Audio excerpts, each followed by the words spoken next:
Bayangin ada sebuah negara kepulauan terpencil di tengah Samudra Atlantik yang populasi orangnya itu cuman ada 500 ribuan orang. Sukses mengalahkan salah satu raksasanya Afrika, yaitu Kamerun. Menarik ya, senjata rahasia mereka ini bukan terletak pada aspek taktis doang, tapi ada juga aspek identitas culture yang bernama Kriolu dan kekuatan fisik tradisional mereka. Nah, bagaimana romansa culture dan juga kegilaan taktis ini sukses menjadi salah satu cerita paling besar dan kejutan yang paling mengejutkan di ranah sepak bola Afrika. Capo Verde adalah 10 pulau vulkanik yang dulunya tidak berpenghuni sampai akhirnya dijajah oleh Portugal. Dari campuran darah imigran, budak Afrika, dan pelaut Portugal inilah lahir identitas baru yang disebut Kriolu. Sifat dasar orang Capo Verde itu tangguh karena tanah mereka itu kering, berangin kencang dan juga terisolasi. Karena kemiskinan masa lalu, jumlah warga mereka yang merantau ke luar negeri justru jauh lebih banyak ketimbang yang bertahan di pulau. Nah, kondisi sosiologis ini melahirkan sebuah budaya musik bernama Morna. Federasi sepak bola Capo Verde memanfaatkan musik Morna dan identitas Kriolu ini sebagai alat propaganda emosional mereka. Pemain didikan Eropa kelas dunia seperti Nani di masa lalu hingga Patrick Vieira dan Henrik Larsson yang punya darah Capo Verde selalu dihantui oleh rasa rindu membela tanah leluhur ini. Di generasi sekarang, panggilan emosional inilah yang menyatukan para pemain dari berbagai belahan bumi untuk bermain dengan determinasi tinggi demi lambang hiu biru di dada. Jadi kalau mencermati narasi yang mereka buat, pemain-pemain diaspora mereka itu bukan datang kembali ke tanah kelahirannya karena membutuhkan tempat, tapi mereka datang karena ada ikatan batin dan musik kerinduan pada tanah kelahiran mereka.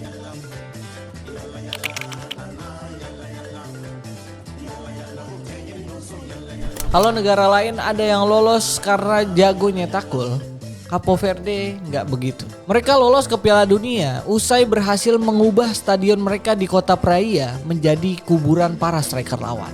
Di bawah asuhan pelatih lokal bernama Bubista, Capo Verde mencatatkan statistik gila di babak kualifikasi ronde pertama zona Afrika. Mereka berhasil menyapu bersih 5 laga kandang dengan kemenangan dan mencatatkan 100% rekor clean sheet alias gak kebobolan sama sekali di Stadion Nasional de Capo Verde. Bermain di Praia itu adalah neraka bagi tim lawan karena kondisi geografis stadion yang sangat berangin kencang dari arah samudra.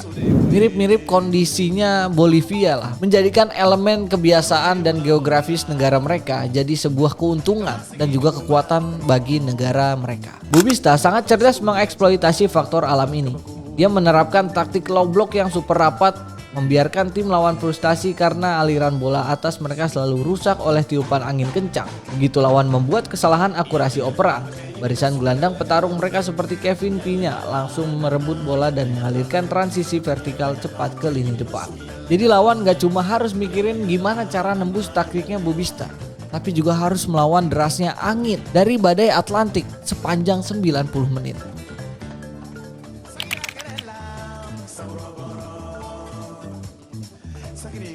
Selama bertahun-tahun di Afrika, Capo Verde itu terkenalnya sama tim yang pamer pemain-pemain sayap yang cepat. Tapi masalah klasik mereka ya mirip-mirip lah sama timnas Indonesia, nggak punya striker house goal di lini depan. Sampai akhirnya pabrik mereka yang di Rotterdam itu melahirkan seorang musisi yang juga jadi striker house goal mereka.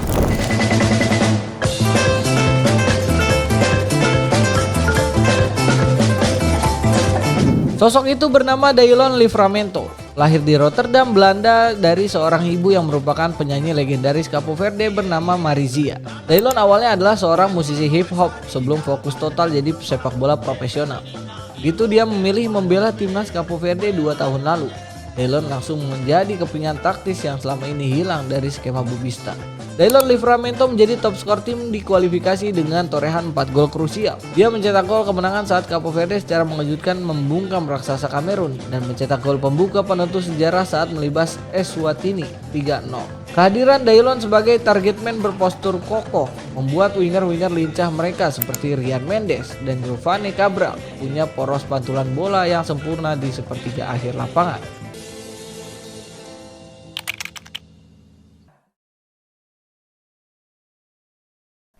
Kalau bicara permainan Capo Verde, ada salah satu sosok penting utama di tim mereka yang meskipun jarang jadi sorotan utama, dia tuh perannya penting banget, layaknya komposer utama di tim. Kenalin nih, namanya Kevin Pina. Kevin Pina adalah unsur hero atau pahlawan tanpa tanda jasa di skuad Capo Verde. Gelandang jangkar ini menempuh jalur karir yang sunyi. Pindah dari divisi 2 Portugal langsung ke Liga Rusia membela FC Krasnodar. Dan sukses membawa klubnya juara Liga di tahun 2025 kemarin. Di level timnas, Pina berduet bersama Deroy Duarte untuk membentuk tembok pertahanan pertama di lini tengah. Atribut utama dari Kevin Pina ini adalah transisi negatif ke positif yang super rapih. Dia bertugas melakukan intercept, memenangkan duel fisik di lini tengah, tapi dia juga punya akurasi operan progresif ke depan yang sangat akurat. Ditambah lagi, Pina punya senjata rahasia berupa tendangan jarak jauh roket dari luar kotak penalti yang sering memecah kebuntuan tim saat penyerang sayap mereka buntu. Pina ini tipe gelandang jangkar yang sangat elegan, tipe-tipe pemain yang memenangkan lini tengah tanpa harus membuat pelanggaran-pelanggaran sembrono.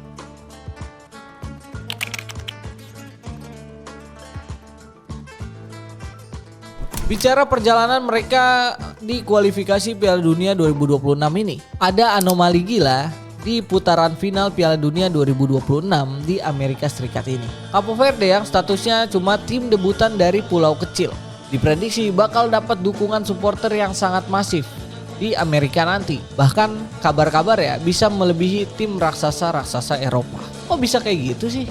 Nah, riset sosiologis mencatat bahwa wilayah Boston dan New England di Amerika Serikat adalah rumah bagi komunitas diaspora terbesar warga Capo Verde di dunia.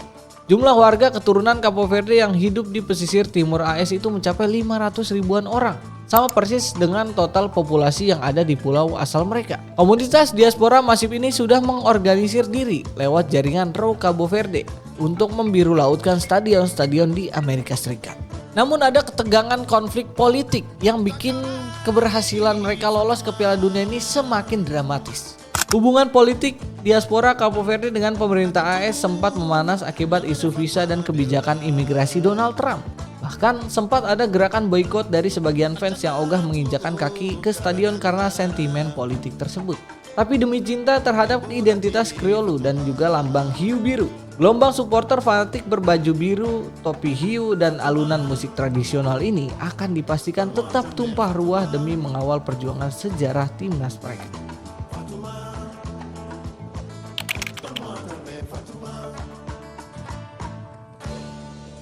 Jadi mengkerdilkan usaha dan juga keberhasilan Capo Verde ke Piala Dunia ini dengan narasi cuma hoki karena penambahan jumlah peserta doang, atau sekedar program naturalisasi belaka dengan diaspora mereka yang tersebar luas di mana-mana adalah sebuah kesalahan besar. Capo Verde lolos berkat kekuatan kultur identitas mereka yang sangat kuat. Saat mereka mengunci kelolosan dengan membantai Eswatini 3-0. Seluruh pulau di Capo Verde diberikan hari libur nasional oleh pemerintah hanya agar warga bisa turun ke jalan, menari, dan memutar musik hip hop grup bersama para pemain. Kelolosan ini juga bertepatan persis dengan perayaan 50 tahun kemerdekaan mereka dari penjajahan Portugal. Itu juga yang bikin pencapaian ini terasa magis dan emosional bagi para leluhur mereka. Kini Capo Verde berada di grup H bersama raksasa Spanyol, Uruguay, bahkan Arab Saudi. Tapi Capo Verde nggak datang ke Piala Dunia sebagai tim turis yang cuma numpang lewat. Mereka datang membawa identitas Kriolo, taktik pragmatis, dan mesin tim terintegrasi Eropa-Afrika. Mereka membuktikan bahwa batasan angka populasi dan kemiskinan geografis bisa dihancurkan berkeping-keping selama sebuah bangsa punya rasa cinta dan kebanggaan kultural yang mengalir deras di dalam darah mereka. Gue juga jadi gak sabar nih untuk mendengarkan lagu Morna berkumandang di Piala Dunia, karena itu akan jadi momen yang emosional juga bagi para warga dan juga pemain Capo Verde. Kalau menurut kalian gimana soal kelolosan Capo Verde ke Piala Dunia ini? Apakah itu juga cuma hoki doang kayak Curaçao dan lain-lainnya? Atau memang sebuah faktor yang dibarengi dengan keberhasilan mereka menjangkau diaspora mereka yang ada di seluruh dunia? Tulis pendapat kalian di kolom komentar. Dan jangan lupa untuk subscribe dan juga like, komen dan juga share YouTube-nya Pandit Football untuk konten-konten berikutnya. Sampai jumpa di episode berikutnya.